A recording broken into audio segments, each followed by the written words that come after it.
Hey everybody, how's it going? Welcome back to Icarus, episode 3.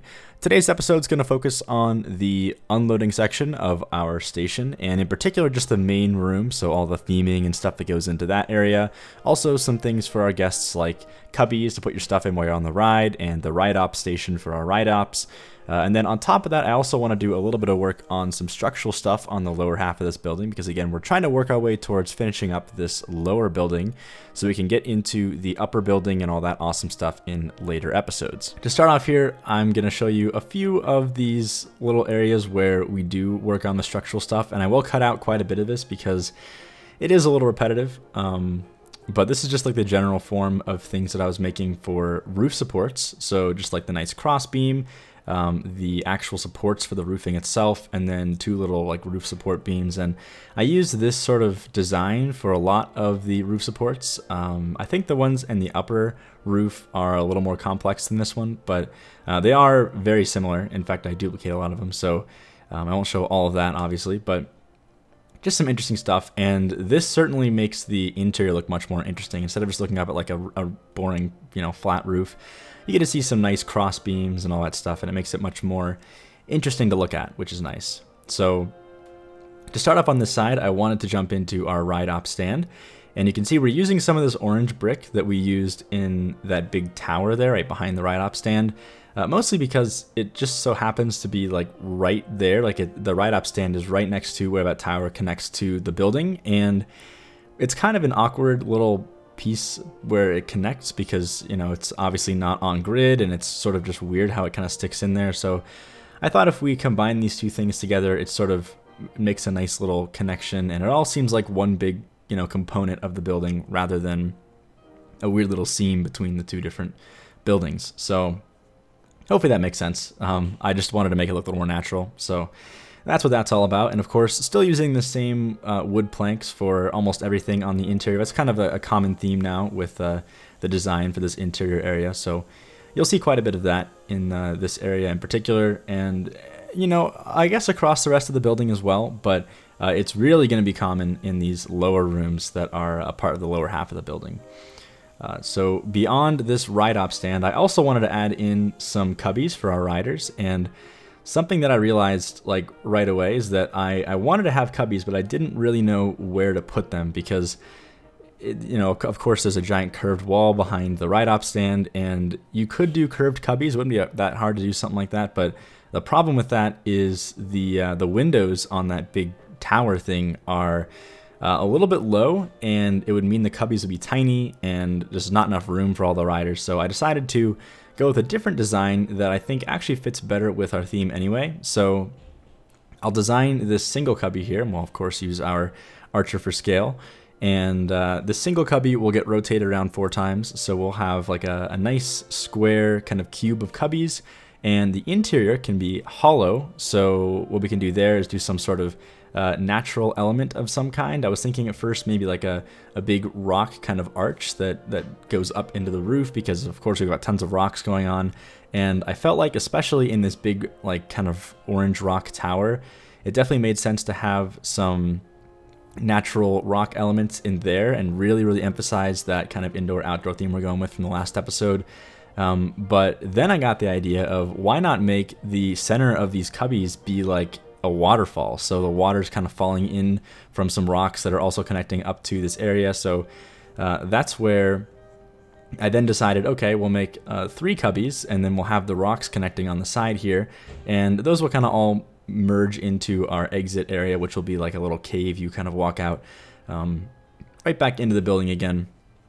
And I think this is kind of cool because you've got this like really natural looking area around here, lots of rocks, lots of foliage and water elements and all that fun stuff, yet from the outside it still looks like a regular building. And I did try my best to make sure that all of this still feels like structurally sound and reasonable in the real world, so no like floating rocks or anything. All of it seems like it could be plausibly put into a theme park. It might be a little expensive, obviously. That's sort of the name of the game with this particular build. It's very expensive, but it is still plausible, which I think was the main goal here. So you'll see I'm sort of starting out by putting out the main rocks, the bases for where all of our arches are going to go. So the rock on the top, and we use these larger rocks to connect them together.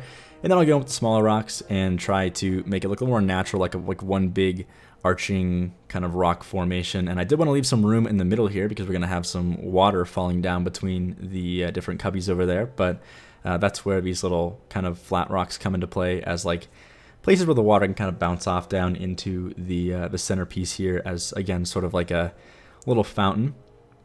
And just like the last little water feature, I wanted to make sure that it did feel like this was all going somewhere. It's not just kind of flooding the floor or just random water going to nowhere. So we've got this little kind of drain thing, and like the centerpiece of these cubbies are all housing the water that will be falling down from this fountain.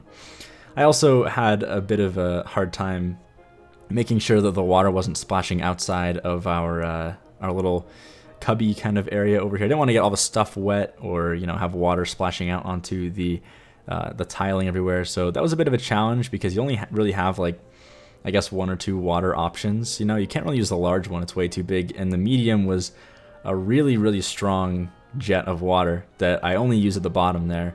And I did have that one little like fountain coming from the top that I do end up deleting later on. I thought it was kind of a cool idea to have water falling like directly from the top, but I think in the end I wanted it to be a little bit more of like a modest waterfall and not just so much water everywhere. So I got rid of that one in the end and kept it kind of low to the ground to, you know, make it look a little more realistic and a little less like just crazy water everywhere.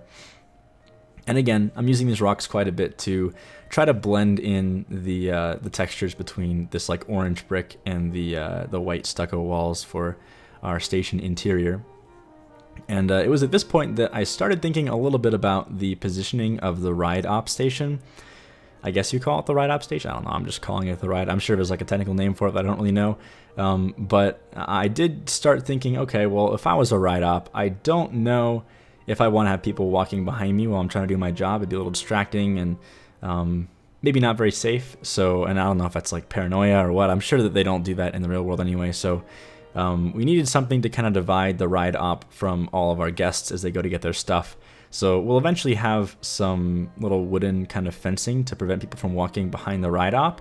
But I'm also going to use like the kind of shape of the rocks and the nature of our foliage to make sure that it seems kind of like you're not supposed to go back there, which I think is probably a good idea. Now I'll take a bit of a break from that and jump over to this supporting structure over here.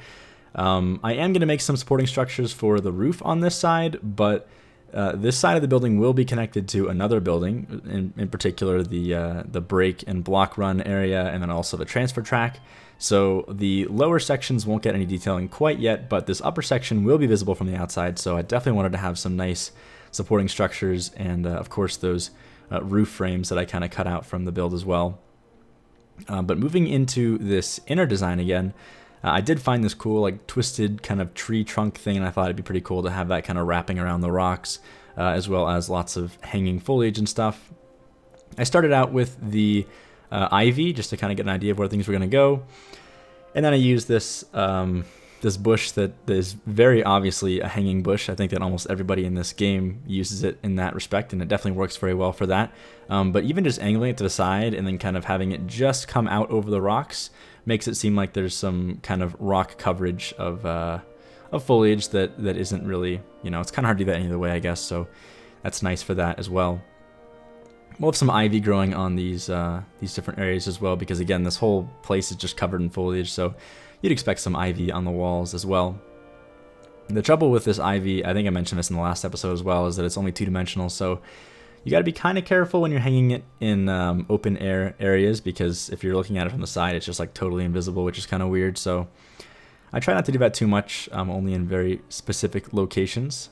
But I think the real challenge here was just getting like small enough of foliage to detail certain parts of these rocks. I mean, there are small pieces like these little yellow flowers, and I think a few others are small enough to do something like this as well. But even then, I just wanted stuff even smaller than that. So I tried sinking these flowers like way into the rocks and making it seem like there was just little bits of flower kind of popping in and out of the rocks as you go around.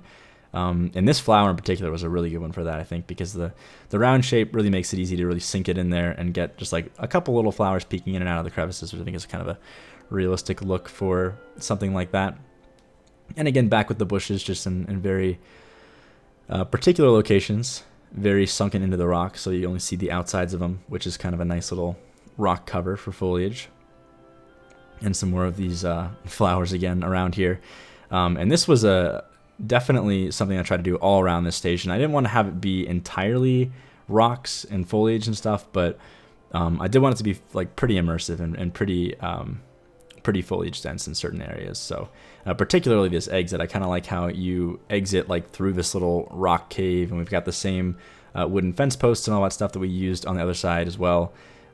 You know, kind of going with the theme and all that stuff. So that was cool. I also used this ivy on the ground, which I think is a kind of a good way to make the ground seem a little bit more, I don't know, interesting. I wish there was some sort of way to add like textures and stuff to the ground beyond just this tile. I mean, we have the billboards, but I'm thinking more like in City Skyline, so we have these decals you can just plop down and they kind of go over top of textures. It'd be nice if there was something like that we could do, but it's just really hard to do anything like that without just, I don't know. I think the ivy is kind of the best option in that point, but you would expect to have like, you know, denser dirt and you know, all that stuff, and maybe like a little bit more worn areas where people are walking, and that's where you really get the realism from the ground pieces that you just can't really get in this particular situation, because there's not really anything to work with in that respect. So I think at least adding some ivy definitely breaks it up a little bit and makes it look more interesting. So we'll go with that. I had a hard time trying to figure out what was going to go in this last room that you're kind of looking at on the way in, because obviously we're going to go with some rocks, we're going to go with some foliage, and continue the theme on this way, but it felt to me like we needed something more than just this kind of rock design. So we did try a few different things, and you're going to see later on here what I'm talking about, but I did kind of find something that, in my opinion, kind of fits this like yellow theme that we're going with for Icarus, and really drives that home for the station. So I'll show that later on. But for now, we're just working on, again, some more like rock structures that kind of climb up the walls. And I love the way that these twisted wood pieces turned out. It was kind of hard to get them to go up into the rocks without going out the wall on the other side. So you can see I'm just like constantly checking it out and moving it around and making sure it's not like clipping outside the wall. But I just love the idea of this like tree that had climbed up the walls, and it had these like hanging foliage pieces here and there. So had to get that one in there, of course, to at least give us something interesting to look at, because again, when you're starting the ride, you're just sitting there and you're looking at something, and I didn't want it to be a white wall. So this is my solution to that, you know, a nice, very fantasy driven kind of thing going on with these rocks and all that stuff. And again, of course, some of that ivy on the ground there. Now, I did think it would be necessary to have some smaller rocks as well. I didn't really know how far I wanted to go with the rocks over the walls. Like, I didn't really want to make the entire interior just rock, but at the same time, it did look a little bit odd to have just like straight giant rock structures and then just like nothing next to them. So I tried to get in, like I'm showing you now, these little vines and all that stuff, and also some smaller rocks to sort of blend that all together. And I think in the end, it kind of turned out nice. So that's good, at least. Now, this is the start of something that was, at the time, definitely something that I did not think I was going to keep. I was just thinking, we need something in this corner, and we need something kind of throughout this room that is different than just foliage, that would be interesting and cool to look at, and at the same time, again, not just be rocks and stuff. So I started by making this little kind of like wooden hole in the ground, and it's going to be, you know, nice little like wooden planked kind of flooring, and we'll have the hole kind of further off to the side, closest to the exit there, like where the car exits the building. And I thought, wouldn't it be cool if this was like a, I don't know what you call this, like a, I don't know the technical term for it. I mean, I guess just like a hole that the water flows through at the end of some sort of water conveyor. I'm trying to think of what you would call this in the first place. I know that they're very common for moving water from one place to another, and I imagine that there's some sort of like mill going on or something, and they're using the flow of water for it or something. Maybe just like fresh water they're transporting or something, but regardless, they're transporting it through this room. That's what I know. And and the idea was to have these like little wooden trough kind of things that are carrying the water all across this room, and there's gonna be like big supports kind of carrying these objects all across, or carrying this water all across these different little troughs all around the room. I thought that was kind of a cool idea. So we'll see that a little bit here. And especially these corners, it was kind of hard to figure out like how the angle should be and how steep everything should be. And the biggest thing was I really wanted to have actual flowing water in these, but I couldn't get something that looked realistic enough for me that I liked it. Like I tried using the VFX for that, and they worked. Like you could see kind of the bubbling water a little bit, but it was also just kind of flowing out the sides and like kind of clipping out underneath, and it just looked really odd. And I thought it was a little bit too much anyway. Like when you're looking at it from the inside, it just seemed to me like it was way too much stuff going on. So I ended up just deleting the VFX and keeping the dried out troughs, which I think are kind of cool anyway. Almost seems like they were used for something else entirely at some point. Like this used to be some sort of, you know, I don't know what you call it, like a utility room or something in the dark ages. Like it's not, there's no water heater, that's for sure, but you know, whatever you would have at that time, I guess would be some sort of like water troughs carrying water. And you know, maybe this is like the maintenance room where all the water troughs are running from one part of the building to the other or something like that. So anyway, you can see at this point that they are no longer the regular brown color. I thought we needed some more color because this whole room is just turning into the same shade of brown from that like wood texture. And I thought, wouldn't it be cool if this was sort of the same color as the track and then everything else was the same brown color, but these particular little water troughs are the exact color of the track.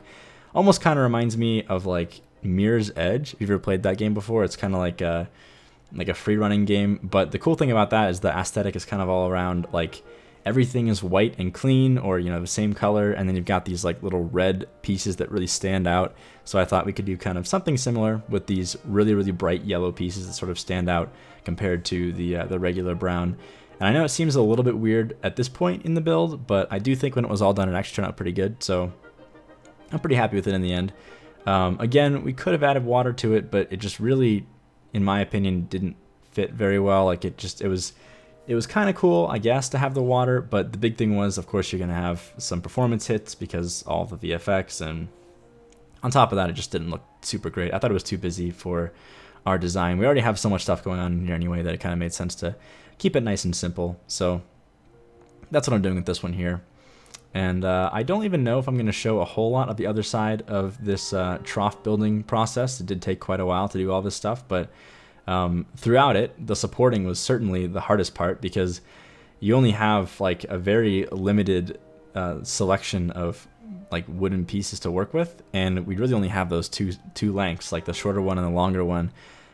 So going into the walls with those was super challenging because you know, you can't go through the wall and clip into the next building. So some of it kind of had to overhang a little more than others, and it was a little bit difficult to work with, but I think in the end it all turned out pretty nice. I tried to keep everything at, you know, moderate or modest, I guess, heights to make it seem like water could actually flow in these things, and it wouldn't be just chaotic and, you know, water flying everywhere or whatever that it maybe would be if you had super steep, you know, and big drops and all that stuff in the trough heights. So anyway, that's pretty much it for this episode that I want to talk about for now. So I hope you all enjoyed. I'm going to leave you with the rest of this time lapse and then jump into a cinematic. Again, I did cut out quite a bit of the work that we did on the supporting features, but you will see next episode, which will come very soon after this one. I know this is coming a bit late, but the next episode will come right afterwards, and we'll have some footage of some really new stuff, actually, that I think is really exciting. Personally, one of my favorite parts of the build so far coming up, so I hope you're excited for that as well. And then once we're done with these interior sections, then we'll be on to the exterior, and we'll really get to see the size and the scale of this building as we start building it upwards. So anyway, hope you all enjoyed, and as always, thanks for watching, and I'll see you next time.